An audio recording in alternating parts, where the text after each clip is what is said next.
Zona Cero.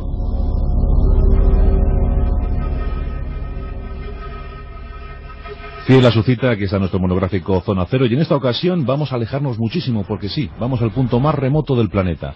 Es la isla de Pascua, la eterna isla de Pascua. Sus moais, imposibles de ver porque está prohibida su visión. Dicen que el que vea los moais caerá sobre una maldición. Bueno, pues eso vamos a comentarlo.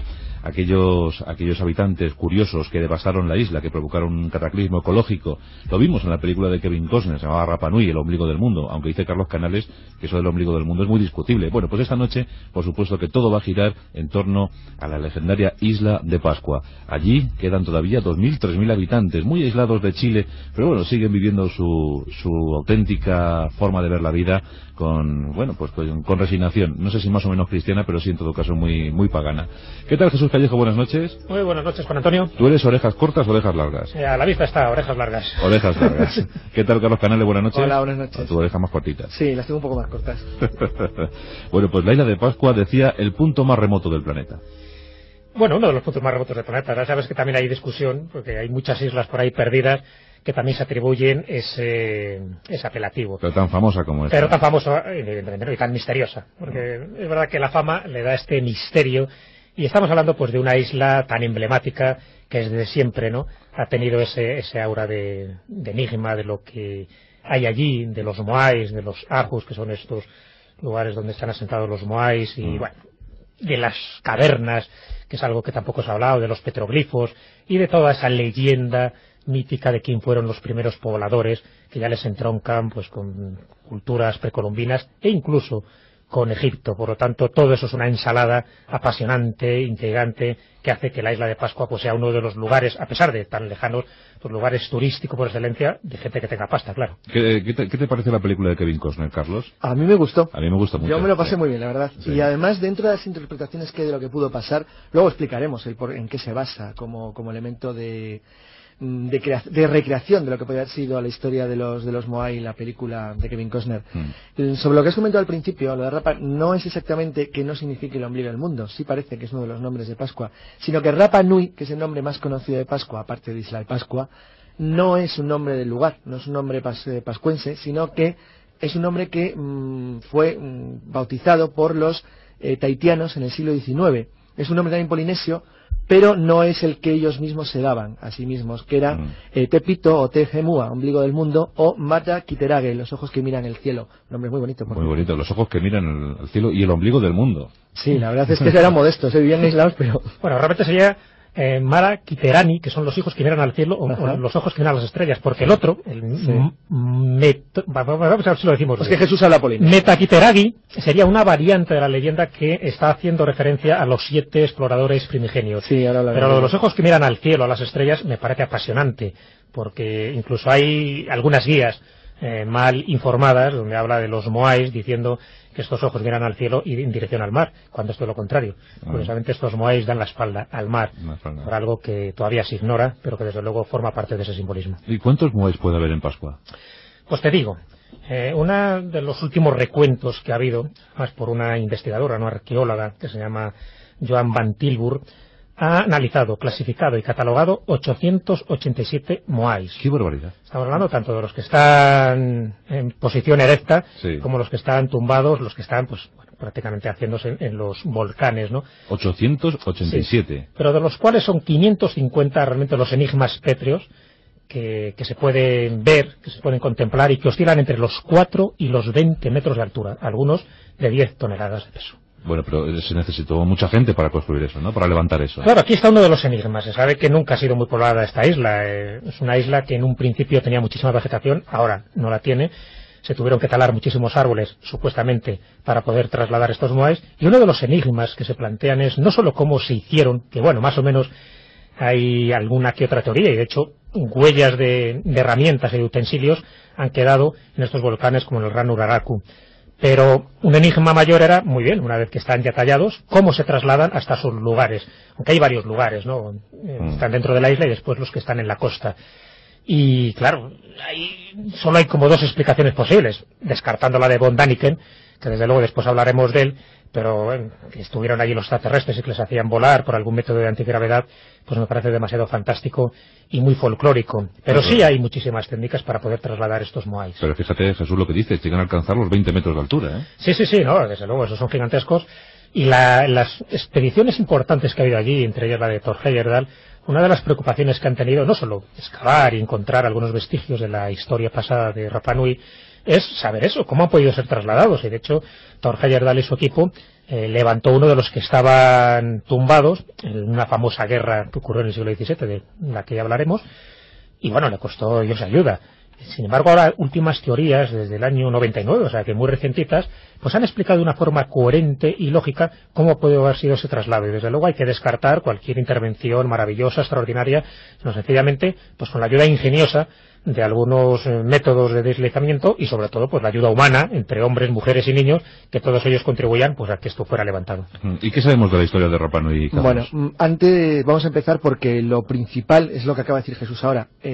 Actualmente, hablo en el año 2001, sí, ya nadie discute cómo se hicieron las estatuas de la isla de Pascua. Es relativamente fácil, ya se sabe cómo, y se han hecho varias como prueba, es decir, lo que es arqueología práctica, es decir, para intentar demostrar cuál era la técnica, que mejor que hacerlo. Por eso decía yo el otro día que lo haga alguien con la pirámide de Egipto, a ver qué tal, o que titule de ahorita. Sí.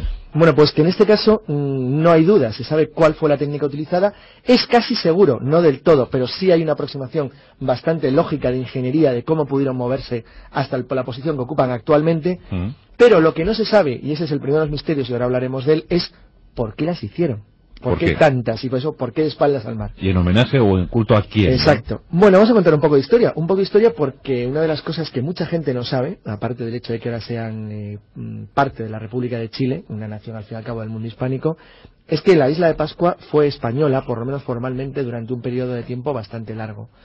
La isla de Pascua debe su nombre, el nombre con el que lo conocemos en Occidente, al navegante holandés Jacobo Roggeveen, que llegó a ella en la Pascua de Resurrección del año 1722.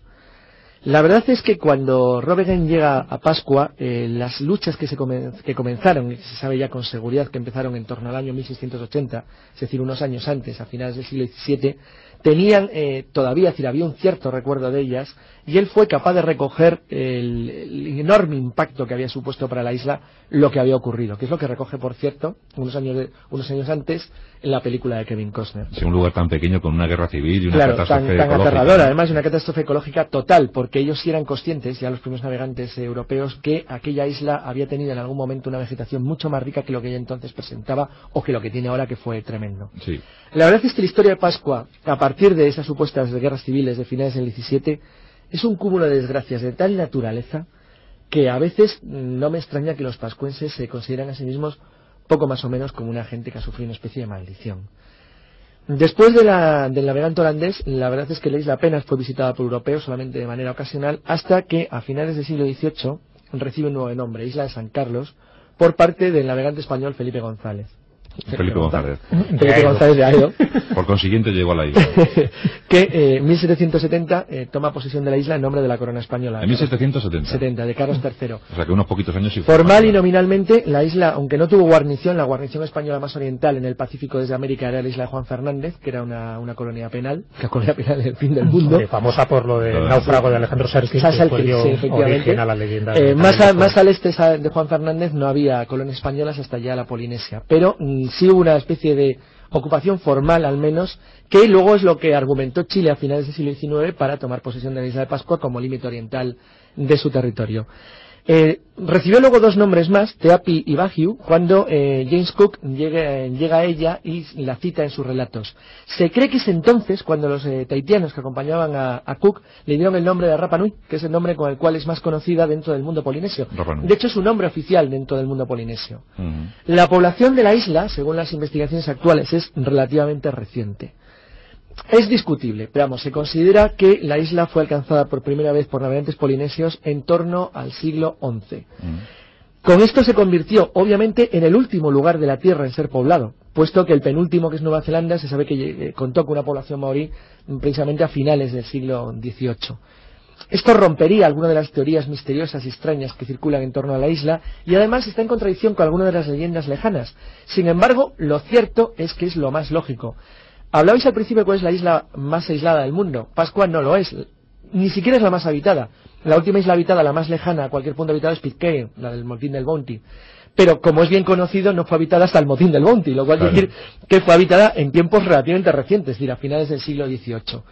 Eso convierte la isla de Pascua en una rareza ya per se, una rareza geográfica, aislada.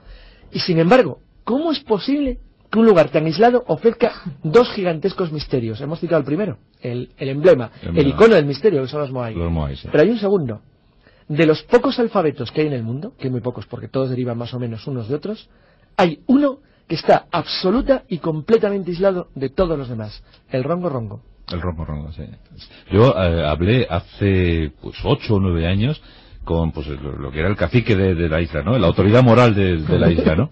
Y claro, pues el hombre sí hablaba español, con más o menos sí, lo hablan más bien. Con más o menos intención, pero claro, él estaba muy orgulloso de su rongo rongo, ¿no? Él decía que eso era lo que les daba identidad cultural, lo que les diferenciaba de otros, ¿no? Que el rongo rongo es el misterio mayor de Pascua hasta tal extremo que por parte, por ejemplo, del grupo de investigadores de Cavall y Sforza, los genetistas que están investigando el origen de la humanidad y los movimientos migratorios de los seres humanos, están desconcertados con Pascua porque el grupo de lingüistas que les acompaña creían o sostienen de una manera absolutamente fracasada que el rongo rongo está inspirado de alguna manera en el alfabeto latino occidental. Sin embargo, hay dos hechos que demuestran que es imposible. El primero es que parece que el rongo rongo por lo menos ya era conocido en el siglo XIII, es decir, nada más ser poblada la isla. Y lo segundo, que parte de la ideografía del rongo rongo, y esto es fascinante porque a mí me parece una teoría interesante de verdad, está muy muy relacionada con la escritura de la cuenca del Indo. Eso sí que es interesante. Y tanto, porque se han hecho además unos análisis de estos ideogramas de las tablillas de rongo rongo y estos ideogramas del Valle del Indo, sobre todo en las dos ciudades principales, que era Harappa y Mohenjo-Daro. Bueno, las semejanzas son tremendas. Yo estaba haciendo esa comparación y no estamos hablando de una o dos, sino de decenas de símbolos muy similares, donde, bueno, la casualidad parece que hay que descartarla, pero claro, si esto es cierto, aquí sí que entra uno de esos misterios de los que estamos hablando, mucho mayor que lo de los Moai, porque estas tablillas del Valle del Indo, estamos hablando de 2700 años antes de Cristo. En fin, no sé si los antiguos pobladores de la isla de Pascua tienen esta antigüedad, pero desde luego sí es preocupante, y la pena es que se hayan conservado muy pocas de estas tablillas, estas mal llamadas tablillas hablantes, las de rongo rongo, y digo hablantes porque todavía no se ha podido descifrar su mensaje. No nos han hablado nada ni nos ha podido decir nada de ese mensaje que está todavía por descifrar. Fíjate que, sin embargo, el estudio del rongo rongo, que ahora mismo es, como es claramente lo más misterioso que hay ahora mismo en el día de Pascua, por dos razones, no solamente por el aislamiento geográfico de su alfabeto, que es único en el mundo, sino por otra razón, no existe ningún alfabeto en la Polinesia. Pues ¿cómo es posible que en una isla tan pequeña, tan aislada del mundo, existan no solamente esas estatuas gigantescas que no parecen obedecer a nada, sino que además hay un alfabeto único que, encima de estar relacionado con algo, lo está con culturas del Indo de hace 4000 años? Bueno, la verdad es que es para desesperar a cualquiera. Volvemos a uno de los motores que mueve siempre la zona cero, ¿no? Esa mejora de las comunicaciones hace 5000 años. Claro, pero fíjate que esto es lo que realmente sería el enigma, o casi el ombligo del enigma de Rapa Nui, que son estas tablillas, y no tanto los Moai, que cuando lo miras, pues con los últimos datos científicos que tenemos, cada vez hay menos misterio, porque se sabe cómo se construyeron, se sabe más o menos cómo fueron trasladadas. Las canteras. Y claro, ahí están las canteras, la piedra es de allí, porque claro, si fuera una piedra volcánica que no pertenece a ninguno de los 3 volcanes que tiene la isla de Rapa Nui, pues hombre, te llamaría mucho la atención, porque entonces el traslado sería mucho más dificultoso, pero que va, están allí. Bueno, en todo caso, es desplazarse unos cuantos kilómetros, y se podía hacer porque tenían todo el tiempo del mundo. Sí. Sin embargo, estas tablillas y los túneles, prácticamente toda la isla es un queso de Gruyère, no voy a decir nada de ese mensaje que está todavía por desde ha hablado, y por no olvidar los petroglifos. ¿Cuántos kilómetros tenéis ahí el dato? ¿Cuántos kilómetros tiene la isla de Pascua? Pues te lo digo ahora mismo. 179 kilómetros cuadrados. Y 2.700 habitantes tiene ahora mismo. ¿2.000? 764. En 179 kilómetros cuadrados. Sí. Claro, 887 moais. Y 2.000 habitantes, hay un Moai por cada 2 personas. Es de una complejidad tremenda. Y además, solo en esa isla, porque podrías decir, bueno, si es toda una cultura polinésica que ha extendido sus tentáculos por las islas adyacentes, dices, bueno, más o menos ha habido una cultura que ya sabes que después se ha entroncado con ese mítico continente que estaba en el Pacífico, llamado Mu, o a saber cómo, porque se le ha dado muchísimos nombres. Pues bueno, podría tener su razón de ser, pero no, solo ha quedado ahí preservado ese legado cósmico para algunos estudiosos y arqueológico para la gran mayoría, que no lo sabemos interpretar, pero que realmente tiene menos de misterioso de lo que realmente pensamos. Y sin embargo, esa tablilla rongo sí que es un auténtico Bueno, misterio. para que os hagáis una idea los oyentes de la zona cero de la Rosa de los Vientos, pues Menorca tiene 700 kilómetros cuadrados y de punta a punta creo que son 45 kilómetros, ¿no? Claro, es que eso nos da una idea de cómo es Pascua, de lo que se generó allí, de lo que se pudo vivir ahí con intensidad en pocos siglos. Es que acabo de hacer la división, un Mojai por cada 3 personas. Por cada 3 personas. Es algo increíble. Hay que tener en cuenta que, bueno, por cierto, Pascua sufrió un verdadero drama demográfico a finales del siglo XIX cuando los guaneros, es decir, los capturadores de guano peruanos, se llevaron a prácticamente toda la población como esclava a la costa peruana. Cuando por fin los devolvieron a su isla, eran poco más o menos que unos cientos y estaban absolutamente destrozados. Eso rompió de una manera casi absoluta la tradición pascuense, que en gran parte pudo ser reconstruida a través de los contactos que ha habido ya en el siglo XX con otros polinesios. Y debe ser una población muy endogámica, ¿no? Claro, lo que pasa es que están muy mestizados ahora mismo. Es decir, con los chilenos. Sí, bueno, no solo con los chilenos, con americanos, y hay mucha sangre de balleneros americanos y anglosajones, y de hecho hay niños pascuenses rubios, bastantes, aunque aún siguen siendo básicamente polinesios. Lo que sí que es cierto es que al perder su tradición y tener que heredarla en parte de las islas vecinas, porque hicieron un ligero mimetismo con Tahití y con las islas más próximas, por ejemplo, todas las danzas que hay ahora cuando llegas en avión a Pascua, pues bueno, son inventadas, son recientes y no forman parte de su tradición, porque la tradición prácticamente la perdieron. Lo que sí que es verdad es que en las tablillas rongo, con ellas, con lo que voy a contar ahora, voy a abrir otros dos de los grandes misterios que están ahora mismo en investigación muy seria sobre Pascua. El primero de ellos es que quien hizo las tablillas rongo, y solamente se conocen 21, tenía mucha prisa. Y digo que tenía mucha prisa porque aprovechó los espacios en las tablillas hasta prácticamente cada esquina y cada hendidura, y las escribió por las dos caras. Es decir, quería dejar un mensaje que para él era muy importante y que sin duda alguna está relacionado con los túneles que horadan toda la isla. Es decir, alguien en Pascua tuvo una enorme amenaza, o presintió una enorme amenaza, hasta el extremo de que le impulsó a escribir de una manera compulsiva, aprovechando todo el espacio que tenía para dejar un mensaje de no sabemos qué, y desde luego intentar ocultarse en el interior de la tierra. Eso solo simboliza una cosa: mucho miedo. Mucho miedo. ¿Se sabe cuándo se levantó el último Moai? Sí, se cree que en 1692. En 1692. Se cree. O sea que más o menos... Antes de la guerra esa fratricida. O durante la guerra. Durante la guerra. Sí. A lo mejor eso provocó la guerra también. Parece que la guerra empezó, según los datos actuales, que estos son datos del gobierno chileno, según los estudios actuales basados en unos pequeños como dibujos que hay de aproximación de cómo pueden ser los Moai. La guerra comenzó en torno a 1680, es decir, en el último tercio del siglo XVII, que es la fecha en la que se edificó el último de ellos. O sea que 30 años antes de ser descubiertos o de entrar en contacto con la unos cultura europea, pues se levantó el último Moai. En cambio, las tablillas rongo estuvieron, aunque no se sabe exactamente cuándo son las que se conservan, lo que sí se sabe es que desde luego el tipo de escritura parece remontarse al siglo XII, si bien además es muy elaborada, puesto que hay luego una serie de petroglifos fantásticos. Algunos de ellos a mí me tienen fascinados porque son parecidísimos a las águilas visigodas. Es decir, parecen artesanía ibérica, o sea, es una cosa curiosísima. Y la verdad es que me llama mucha atención porque dos de ellos hacen referencia a aves que no existen en la isla de Pascua, lo cual simboliza dos cosas. A, o que había una fauna diferente, motivada probablemente por resistencia de grandes bosques, o B, que los que llegaron allí venían de un lugar donde esas aves existían. El parecido de una de ellas con el cóndor es tan notable que las relaciones con América, que es lo que intentó probar Thor Heyerdahl cuando hace la famosa expedición de la Kon-Tiki en el 54, pues están muy relacionadas con un hecho cierto. Y es que las leyendas de Perú, del Tahuantinsuyo, hablaban de navegantes que habían ido hasta la isla de Pascua, es decir, hasta una isla donde se ponía el sol, y que de allí habían traído, pues ciertos objetos. Uno de esos objetos, y eso sí que es fascinante, porque hay un enlace histórico que ahora se está investigando mucho, es que, a diferencia de lo que ocurrió en México, el Inca, cuando me refiero al Inca, me refiero al soberano de Tahuantinsuyo y al menos la corte, no se sorprendió por los caballos. Le sorprendió el tamaño, pero no su existencia. Y es que en uno de los enterramientos reales de Perú se ha encontrado un hueso que corresponde a un caballo enano que existe en las Islas Salomón. Eso quiere decir que sin duda alguna los incas en algún momento de su historia navegaron por lo menos hasta Guadalcanal, que está muy, muy lejos. Exactamente igual, se sabe que trajeron de allí algo sorprendente, un clavo de hierro. Un clavo de hierro que parece tener origen filipino. Fue llevado por alguien a la isla probablemente de Mindanao, y desde allí, a través de un comercio sordo, del cual se desconocen hoy todas las rutas, llegó hasta la Salomón, donde fue llevado de alguna manera hasta el Perú incaico. Bueno, esto es tan sorprendente. El hecho que hubiera navegación transoceánica, aunque fuera ocasional, en los siglos XIII y XIV de la era cristiana, bueno, ahora mismo es la pista más interesante de investigación que hay abierta. Estoy refrescando mi memoria y acordándome de la conversación con este hombre tan curioso. Fue una entrevista, lo aseguro, surrealista, ¿no? Fue una entrevista muy surrealista. Hubo un momento, pues, él hablaba de su identidad como pueblo, reivindicaba, decía, conocía a todas las familias, estuvo a punto de enumerarme todas las familias de la isla, y cuando le pregunté, bueno, ¿y ustedes no aspiran a una independencia, a una entidad nacional? Casi le falta decir, ¿lo qué? O sea, ni se lo planteaba, ¿no? Estaba pensando que eso es como en Pirquén, que están los pueblos más aburridos, no sé cómo escapar de allí. ¿Qué estás diciendo? Eso es independencia que...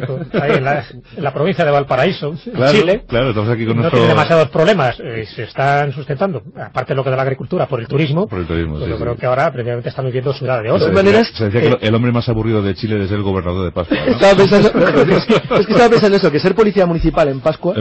es uno de los más aburrimientos del planeta Tierra. 179 kilómetros cuadrados y bueno, supongo que el día que no funcione el cine, pues... Hay un problema.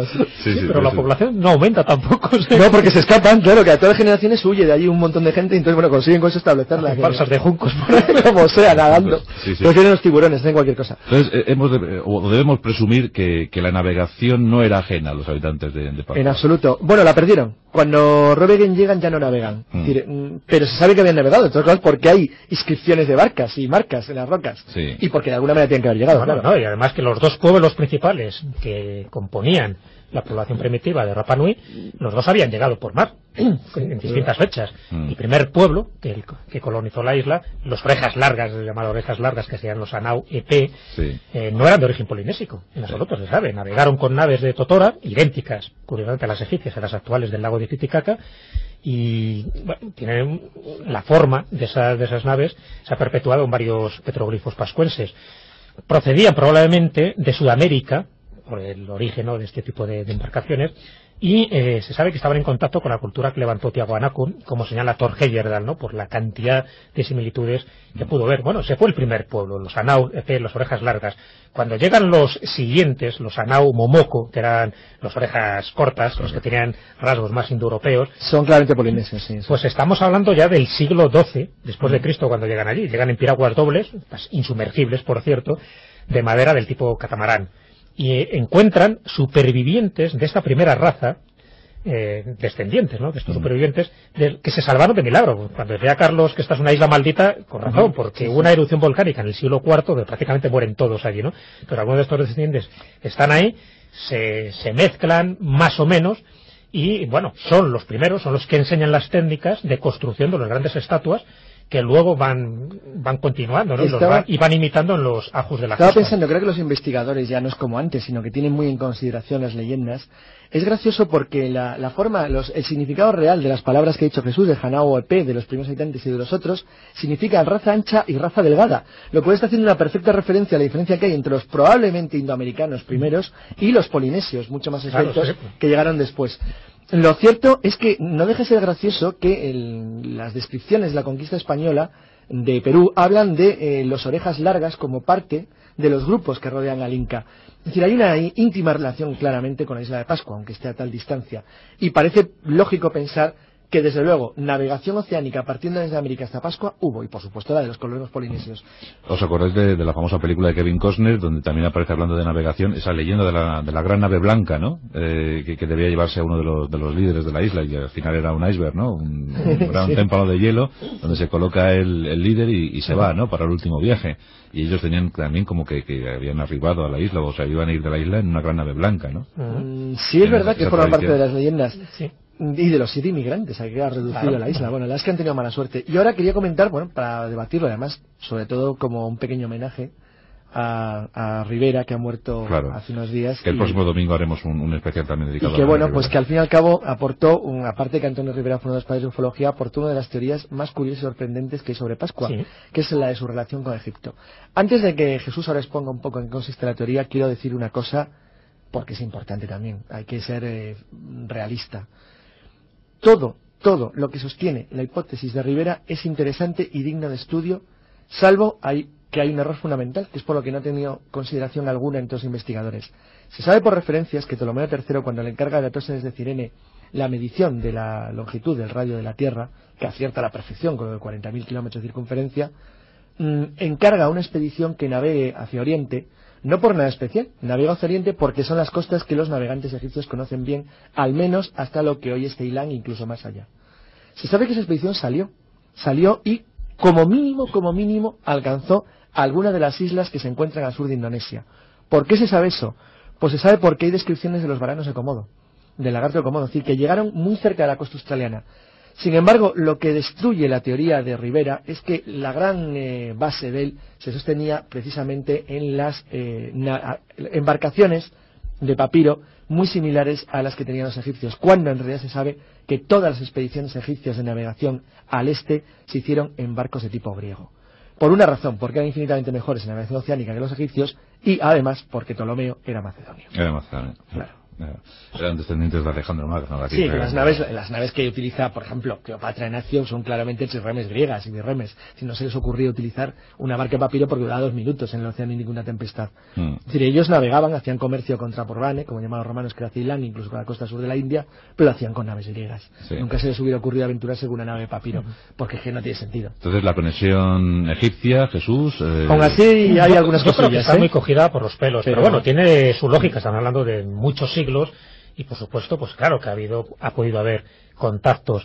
Y bueno, es una de las conclusiones a las que llega en ese libro, Operación Rapa Nui, que así es como se llamaba esa expedición que organizó en el año 1975. En cuanto a los moais, Jesús, ¿hay otros moais en Polinesia? ¿O solamente se pueden encontrar en Pascua? Como tal, como moais, solo hay en Pascua. Es un hecho único. Sí, es único. Lo que sí hay son construcciones megalíticas en otros lugares. Sí. Por ejemplo, en Armadol, ¿no? Dentro de las Islas Carolinas, que siempre se ha hablado, y que desde luego también es un enigma fascinante. Un sitio para tocar en Armadol en un monográfico. Algo curiosísimo. Pero la figura que tienen estos moais, imposible, no se encuentra en ninguna otra parte, solo ahí. Entonces, las tablillas rongo. Sí. Los moais son elementos característicos y autóctonos de Pascua.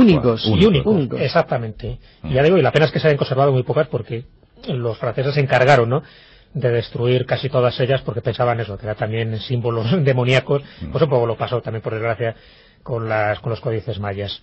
Y eso es lo que le hace genuina a esta cultura. Esas dos cosas, porque bueno, ya lo demás, lo de los túneles, las leyendas del hombre pájaro, es decir, hay bastantes connotaciones pues con otras culturas y donde tienen denominadores comunes también. Pero desde luego esas dos cosas son fastuosas. Lo que pasa es que, claro, los moais, como símbolo megalítico, habría que entroncarlos con otros megalitos que se han encontrado en islas dispersas del Pacífico. Entonces ahí sí podríamos hablar, y por eso hay autores que así lo han establecido, de una especie de continente madre, donde al hundirse quedaron diseminadas estas islas, y cada una pues con su pequeña identidad, en este caso la isla de Pascua, con sus moais. Pero desde luego es uno de los enigmas únicos que existen en el mundo. Y recordamos a nuestros oyentes que las tablillas rongo siguen sin ser traducidas. Exactamente, por eso digo que me hace gracia que en muchos libros las llaman las tablillas parlantes o habladoras, cuando es de las únicas que no hemos podido sacar ni palabra, porque es muy difícil, bueno, encontrar ese código, ¿no?, hasta que venga un champollion y a lo mejor se pueda localizar la clave. Va a ser muy difícil porque además hay cambios serios en la fonética de los pascuenses sobre el idioma que se hablaban en el momento en que fueron escritas, que parece ser también de tipo polinesio, pero no se sabe con seguridad. Quería decir que la investigación de John Finlay, que es una de las más interesantes sobre la estructura de Pascua, llegó a la conclusión, solamente basándose en el polen que había en el interior del cráter del Ranor-Arcus y del cráter de agua que quedaba, que al menos fue una jungla tan intrincada de palma, es decir, de palmera grande, como pudiera ser Guadalcanal. O sea, imaginaros qué isla más bonita y más espectacular tenía que haber sido Pascua hace solamente unos 1000 años. Pues fíjate, Guadalcanal sobrevivió a lo del 42. Pero perfectamente, ¿no? Perfectamente. ¿Qué ocurriría en Pascua, verdad? Bueno, tuvo que ser algo tremendo, pero además es que hay algo es tan sorprendente el que Pascua en sí misma es una civilización. Una civilización global, completa, metida en una microisla en un lugar perdido del planeta. Una micropoblación. Una micropoblación que no se dedicaba aparentemente más que a trabajar, pero de una manera intensiva. Es que eran unos currantes de... Bueno, dignos de tener en cuenta, ¿eh? Pues Rapa Nui, el ombligo del mundo, o los ojos que miran al cielo. Así es. Pero vamos, el ombligo del mundo me llama mucho la atención porque hay muy pocos lugares que yo conozca que tengan ese nombre, el ombligo del mundo. Uno es Cuzco y el otro es Delfos, en Grecia. Y todos estos lugares tienen unas connotaciones mágicas de primer orden. ¿Y si los ojos miran al cielo, Jesús?